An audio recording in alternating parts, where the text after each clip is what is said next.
Cordiales saludos a todos quienes nos ven a través de la señal de Gama Visión en el Ecuador y de Mega TV en la Florida. Hoy tenemos como invitado a Javier Hervas. Él es candidato a la presidencia de la República por la Izquierda Democrática. Tiene 48 años, pero al inicio de esta entrevista le vamos a pedir que nos comente cuál fue su formación, en dónde vivió y cuál es su experiencia de carácter profesional, práctica, ya en la vida de relación diaria en una sociedad como la ecuatoriana y también en otras, porque entendemos que él estudió en varios países. Bienvenido a nuestro programa. ¿Cómo se define y en base a qué quiere alcanzar la presidencia de la República del Ecuador? Estimado Fernando, muchas gracias por esta entrevista. Yo me defino como un ciudadano ecuatoriano totalmente comprometido con nuestro país. Yo he tenido la oportunidad de vivir en muchos países en función del trabajo de mi padre, y en esa experiencia de estar en tantos países lo que uno realmente aprende es a querer el país propio. Me defino como una persona de trabajo, que lo hago con mucha pasión, con mucha entrega, y me defino como una persona que lucha de tal manera que ante la adversidad ponerle el mayor empeño y el mayor esfuerzo. Claro está que la vida diplomática de su padre le ha permitido vivir en varios países, pero fundamentalmente usted estudió la universidad en Bogotá, en Colombia. ¿Fue ahí en donde sentó la base, por ejemplo, de una carrera política a futuro? Yo no vengo de una trayectoria política, no he tenido una carrera política ni una militancia partidista, pero sin duda sí tengo una carrera productiva. Yo vengo del sector privado, vengo de arrancar hace más de 25 años en el emprendimiento. Comencé con un pequeño negocio, una pequeña panadería de barrio en Quito, en el barrio de La Mariscal, en el cual yo era el panadero el fin de semana. Hoy en día soy un industrial, exportador, agricultor ecuatoriano. Entre otros negocios también soy transportista y también ensamblo maquinaria agrícola, tractores aquí en el Ecuador, de tal manera que conozco relativamente los problemas de nuestro país, y justamente le agradezco esta oportunidad. ¿Cuántos empleados tiene usted? ¿A cuántas familias da trabajo? He podido a la fecha ya dar trabajo directo a más de 300 familias de ecuatorianos que hoy en día trabajan en las diferentes actividades económicas. De hecho, yo no vengo de una familia de empresarios, yo no he heredado ni comprado ninguna de estas actividades económicas, todas partieron desde cero, por supuesto desde una idea, y con personal que uno ha ido integrando y sumando y formando en estas actividades económicas, que son los que están hoy en día a cargo de las empresas. Yo estoy 100% y únicamente asumiendo este reto tan importante para todos nosotros, para todos los ecuatorianos, como es presentarme como candidato a la presidencia de la República por la ID Lista 12. Su padre es diplomático y por eso ha estudiado afuera, ha vivido en el Perú, en Polonia, en los Estados Unidos. ¿Cuál es la formación que tiene? En la parte universitaria, yo soy ingeniero de producción agroindustrial. Yo estudié en Bogotá, en Colombia, en la Universidad de La Sabana. Justamente a mi padre le trasladan a la Embajada de Ecuador en Colombia. Llego yo a Colombia, llego a mi universidad. Una excelente experiencia, porque de todas maneras, del haber podido vivir en tantos países, a mi madre le tocaba desarmar hogar cada 4 años y volverlo a llevar a otro lado. Pero también algo muy diferente es cuando uno visita un país en turismo, en una experiencia corta, y otra es muy diferente cuando uno vive. Nosotros vivíamos 4 años en Polonia, en la época en la cual Ecuador, la flota petrolera, Flopec, básicamente los barcos salieron de astilleros polacos, vivimos esa experiencia. Después regreso a Ecuador a hacer tercero, cuarto y parte de quinto grado, y luego voy a Perú a terminar quinto grado, sexto grado, primer curso. A mi papá le trasladan a la misión permanente del Ecuador en Naciones Unidas. Vivimos en Nueva York prácticamente 4 años, hago el middle school, parte del high school, y regreso a Ecuador a terminar quinto y sexto curso para luego llegar a Colombia a hacer la universidad. Les decía, en Colombia realmente una experiencia muy grata. No solamente somos culturas parecidas, sin duda los problemas en algunos países, en Colombia y Ecuador, tenemos problemas similares, aunque claro, la profundidad del problema puede ser mayor, como por ejemplo el tema de seguridad en Colombia, claro, evidentemente es mucho más grave que Ecuador, pero sí unos retos muy importantes. A veces me preguntan en los medios, ¿cómo es que inició ese bichito por la política o ese interés de hacer política? Yo cuando estudié en Colombia, francamente era una persona muy metido en mis estudios, en la actividad de lo que uno está en la universidad, relativamente muy tímido. Se abren las elecciones. ¿No seguía mucho el problema político de Colombia, por ejemplo? No, evidentemente, si era en ese momento estaba el el tema de Pablo Escobar. De hecho, hubo una bomba muy cerca de donde nosotros vivíamos. Entonces, evidentemente era una situación de tensión la que se vivía en Colombia, pero justamente ahí se abren las elecciones para la presidencia de las facultades de ingeniería. Yo, siendo un extranjero allá, me lanzo de candidato. La primera vez que estuve al frente de un aula de alumnos, la gran mayoría desconocidos, prácticamente parecía un tartamudo que daba vergüenza ajena, pero finalmente me eligieron presidente de la facultad de ingeniería, y eso fue una experiencia de vida, porque eso es lo que a uno le permite guiarse en cuanto a qué es lo que uno puede hacer siendo un espectador, en el cual uno emite opiniones, hasta puede criticar, y la diferencia de ser un actor en el cual uno sí puede hacer gestión. Eso fue un aprendizaje de fondo en la universidad, y eso es lo que a mí me mueve hoy en día, a ver la situación tan grave, política, social, económica y de valores que atraviesa nuestro país, y evidentemente esta situación llevada justamente por los malos políticos del Ecuador, que nos han dividido, nos han endeudado y nos han mentido. Ante ese escenario y la invitación de la idea Listas 12, esta oportunidad que tengo para servir a mi país siendo candidato, buscando justamente servir a mi país desde la posición más alta, porque el cambio que necesita nuestro país, a mi manera de verlo, viene desde la presidencia de la República. Necesitamos un liderazgo en valores, necesitamos una gestión de trabajo que lamentablemente no lo hemos visto, y esa ausencia de gestión en los problemas que estamos viviendo es deterioro, es más deterioro económico, social y de valores que en este momento enfrentamos como país. Luego de conocer brevemente parte de la vida de Javier Hervas, tenemos que hacer una pausa comercial. Al retornar vamos a entrar ya a los temas electorales, a los temas de la política, cuáles van a ser sus objetivos si llega a la presidencia de la República.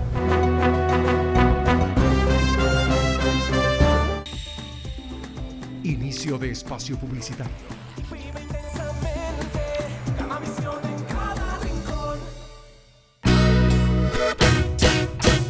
Guayaquil es la puerta de entrada a Ecuador y a las Islas Galápagos. Una ciudad que brilla, llena de arte, música y entretenimiento.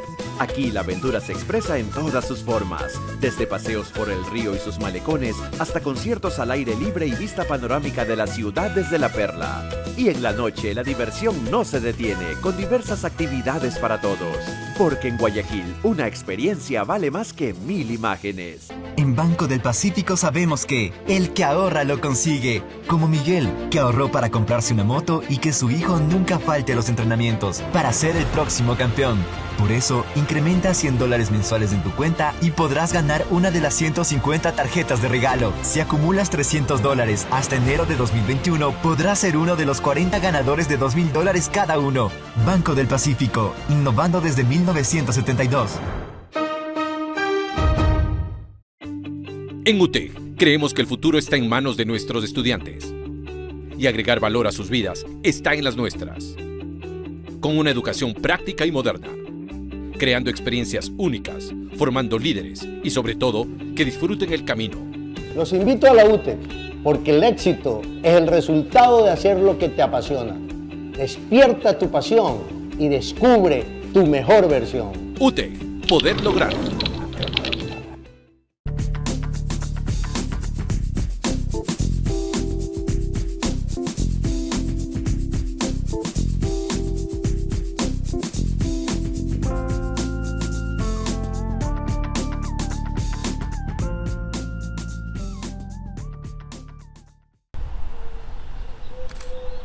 Chicos, sin mascarilla. Ya, pero solo por la foto. Sí, sí, sí.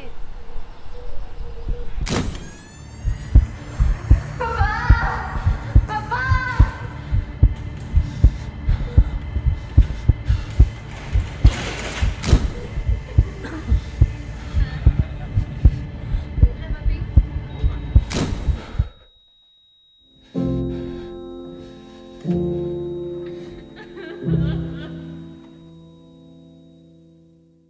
Autorización número 00846. CNE, Elecciones Generales 2021.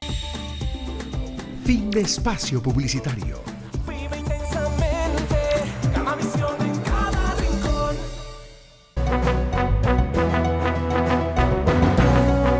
El Ecuador es un país que requiere reactivar la economía para generar trabajo, para generar riqueza.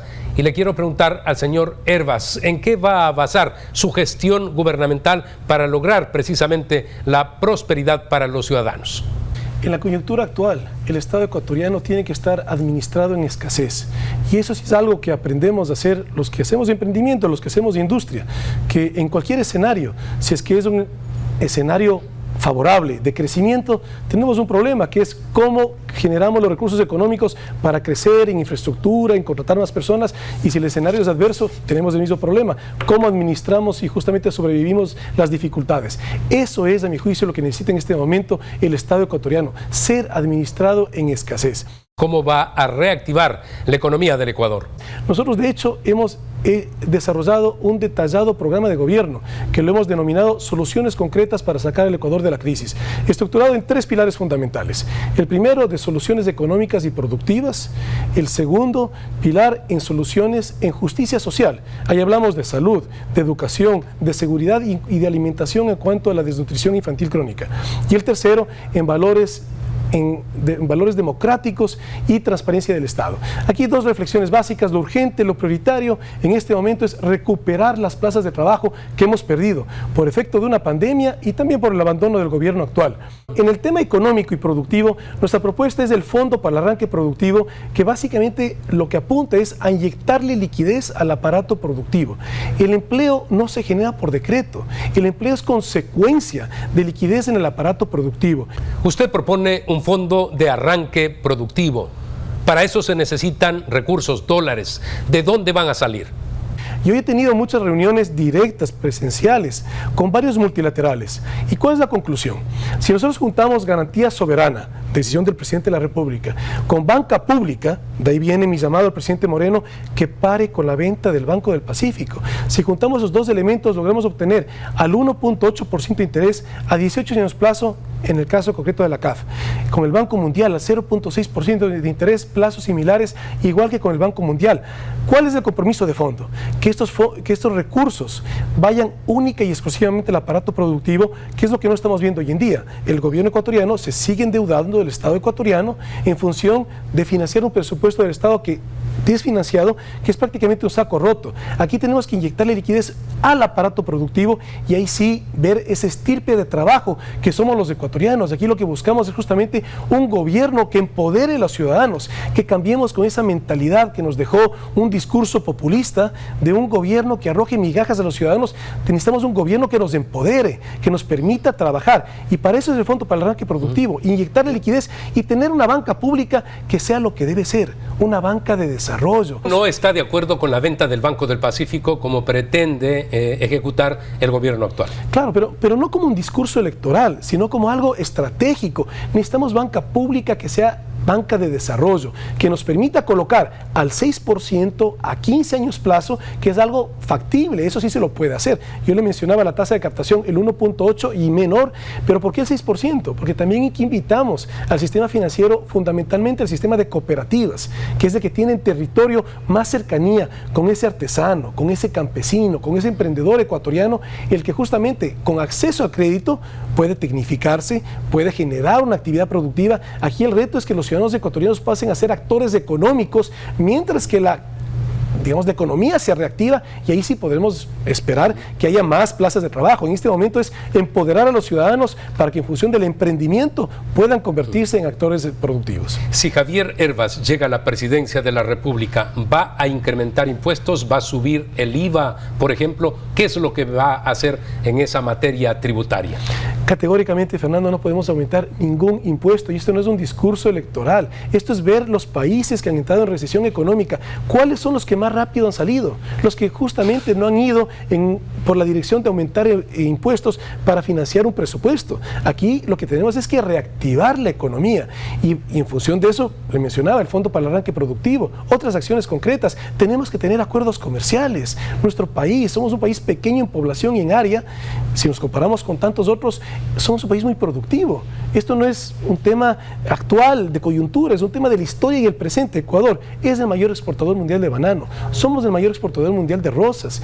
La flota pesquera atunera ecuatoriana es la más importante del Pacífico hacia el lado de la América. El camarón, la industria que yo he desarrollado, el brócoli congelado de exportación. Desde el año pasado, desde el año 2019, Ecuador se convierte en el primer proveedor de brócoli congelado al país que más demanda calidad, como es Japón.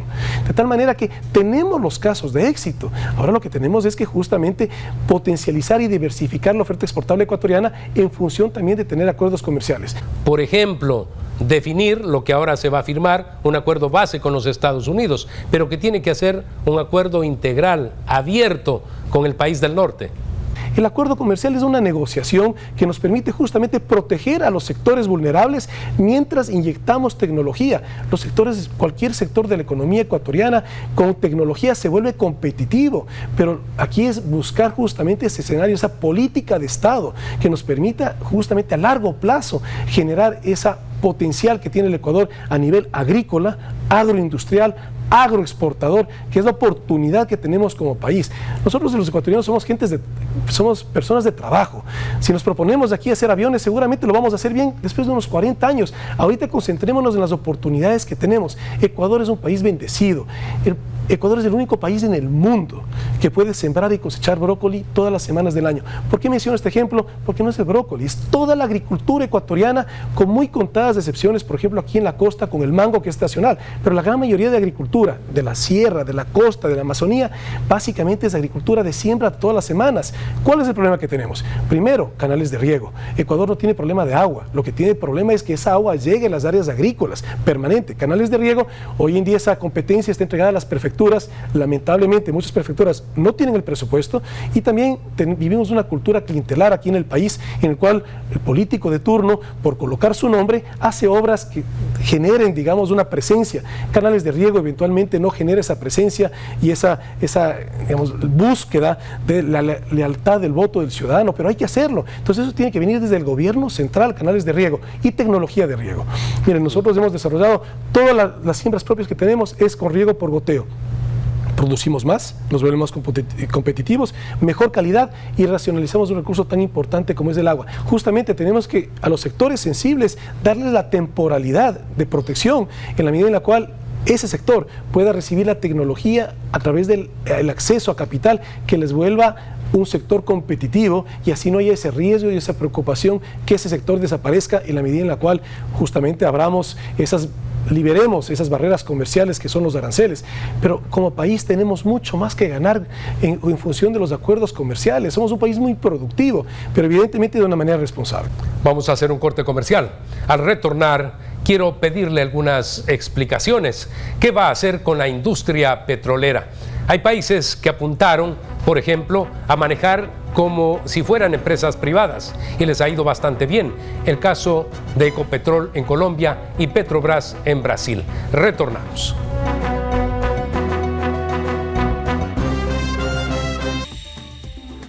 Inicio de espacio publicitario.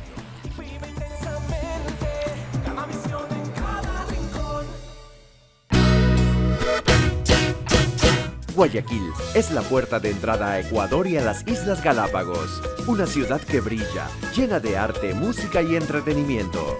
Aquí la aventura se expresa en todas sus formas, desde paseos por el río y sus malecones hasta conciertos al aire libre y vista panorámica de la ciudad desde La Perla. Y en la noche la diversión no se detiene, con diversas actividades para todos.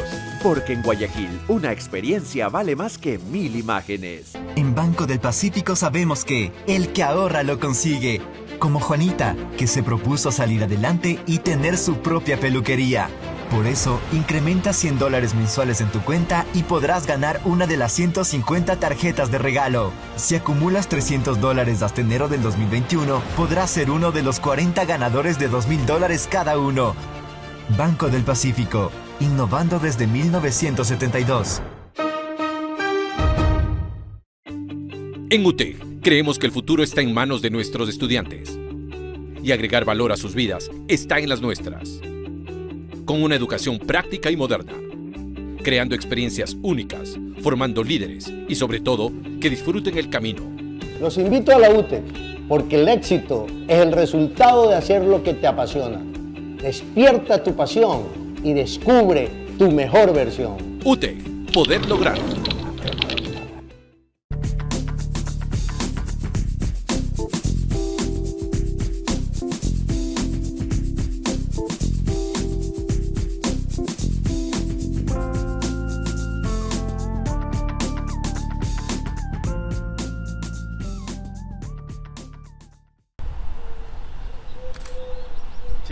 mascarilla. Ya, pero solo por la foto. Sí, sí, sí. ¡Papá! ¡Papá!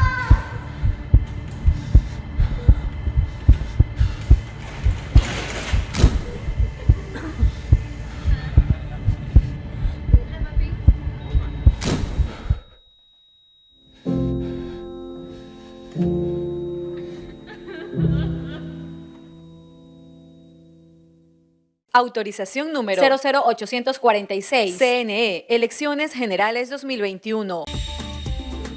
Fin de espacio publicitario. Vive intensamente, Gamavisión en cada rincón.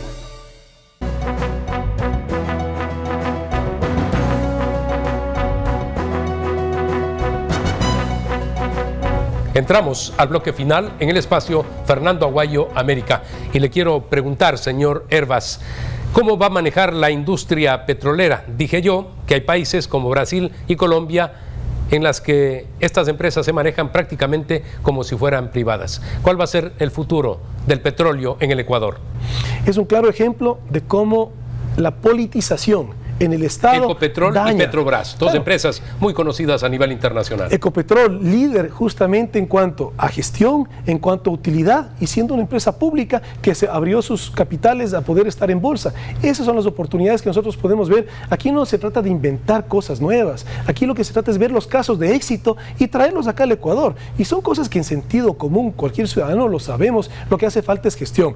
Pero justamente el sector petrolero es la oportunidad que tenemos de irlo despolitizando. Hay mucho que hacer en el Estado ecuatoriano de despolitizar. Hay que despolitizar el IES, hay que despolitizar el sector petrolero. Hay muchas instancias del Estado ecuatoriano que por estar politizadas es que tenemos corrupción, tenemos mala administración y tenemos una ausencia de gestión. O sea, no se ve un trabajo. Aquí necesitamos un gobierno que trabaje para los ciudadanos. ¿Cree usted que es el momento adecuado para concesionar la refinería de Esmeraldas?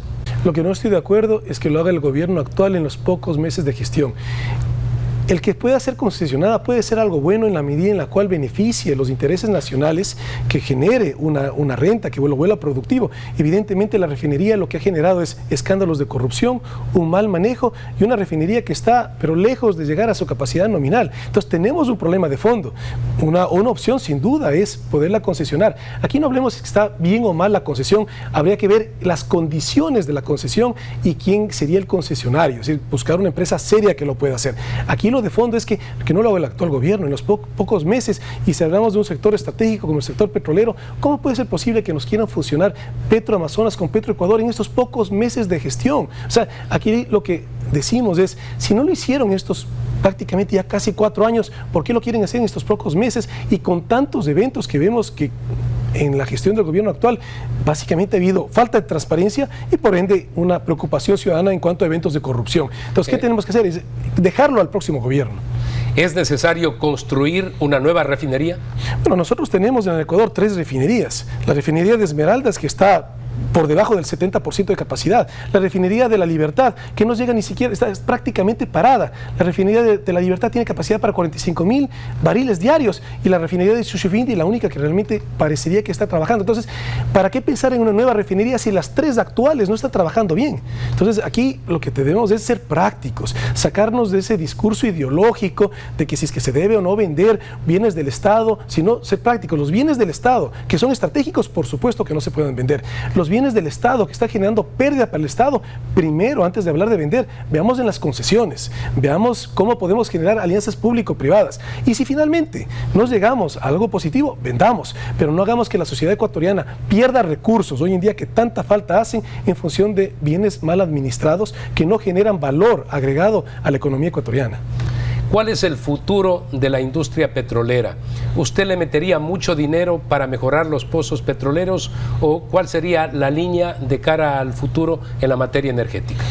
Aquí la propuesta de fondo es dejar de ser un modelo de desarrollo económico extractivista a pasar a ser un modelo de desarrollo económico basado en la exportación. Por supuesto que necesitamos ese sector estratégico. Entonces aquí, en función de alianzas público-privadas, que pueda ese sector importante, estratégico, como es el sector petrolero, generar los recursos para pasar a dar este cambio, porque evidentemente necesitamos recursos, pero la oportunidad está en función de un modelo de desarrollo basado en la exportación, que es la potencialidad que tiene nuestro país. En función de alianzas público-privadas, generemos más exploración, generemos más explotación, pero en función del capital privado, y hay el interés de poderlo hacer. Nosotros tenemos capacidad con nuestros 2 oleoductos de poder estar moviendo 810,000 barriles y estamos básicamente alrededor de 500,000 barriles. Hay posibilidad de crecer, pero es un sector que evidentemente está golpeado por el tema de precios, por una pandemia mundial que no sabemos cuándo va a pasar, y eso afecta a los precios del petróleo, que es un commodity. Aquí, miren, tenemos que llevarnos aprendizajes de la pandemia. Uno, por ejemplo, mientras tenemos sectores de la economía tan golpeados en el Ecuador, como es el sector turismo, como es el sector comercio, el sector agroexportador ecuatoriano ha crecido. Esa es una señal clara de dónde están nuestras oportunidades. Mientras el sector petrolero recibe menos ingresos en función de un precio del petróleo que genera mucha inestabilidad, pero básicamente se mantiene bajo y parecería que va a seguir muy bajo mientras no se logre erradicar la pandemia, y no sabemos cuándo eso pase. Apostémosle a las oportunidades que tiene nuestro país, que es el sector agroindustrial exportador ecuatoriano, lo que nos hace únicos, lo que nos hace el único país en el mundo que pueda sembrar y cosechar todas las semanas del año, lo que nos hace productivos. Hay mucho por hacer. Evidentemente hay que inyectar tecnología, pero también dar acceso a los capitales para que ese sector se pueda potencializar y llegar a ser un referente productivo para toda la región. ¿Cuáles son las posibilidades que tiene Javier Hervas? Bueno, la realidad es que el escenario está abierto. Nos quieren de alguna manera encasillar a ver 3 opciones porque por el porcentaje de la población que ha decidido su voto. La gran mayoría, más del 53% de los ecuatorianos todavía no deciden por quién votar. Esa parte no nos quieren decir. La realidad es que el escenario está abierto y fundamentalmente esa es una campaña electoral, la posibilidad de que los ciudadanos escuchen las propuestas. ¿Y qué es lo que tenemos en esas 3 opciones? Que tenemos 2 opciones de una izquierda anárquica una, populista otra, y la otra opción es una derecha. Aquí tenemos que pensar un país desde el centro. Nosotros somos de centro izquierda, la idea de listas 12, justicia social con libertad, libertad de desarrollo del capital privado, libertad de emprendimiento, libertad de que los ciudadanos podamos definir nuestros destinos, qué estudiamos, qué vamos a hacer. Esa es la libertad que necesitamos en cualquier cultura que pueda proyectarse positivamente a futuro. Pero evidentemente un gobierno que atienda los problemas sociales. Tenemos que evitar un incendio social en nuestro país en la medida en la cual esos problemas sociales que tenemos graves en el país no sean atendidos. Entonces eso es básicamente el gobierno. Lo que tiene que ser es un justo juez que trace la cancha y que permite que haya armonía, empleadores, empleados, sector privado, sector público, que haya esa armonía que necesita cualquier sociedad para proyectarse positivamente a futuro. Agradecemos al señor Javier Hervas por haber estado el día de hoy en nuestro espacio de opinión. Definitivamente, a través de estos diálogos pueden tener ustedes la posibilidad de decidir su voto el 7 de febrero del 2021, porque hacemos preguntas, aquellas que harían ustedes, cómo van a resolver los problemas angustiosos de la economía doméstica y la macroeconomía del país. Y es precisamente lo que hemos preguntado al señor Javier Hervas. Quiero agradecerles por haber estado en la sintonía de nuestro espacio. Recuerden ustedes, tienen una cita la próxima semana a través de Gamavisión en el Ecuador y de Mega TV en la Florida.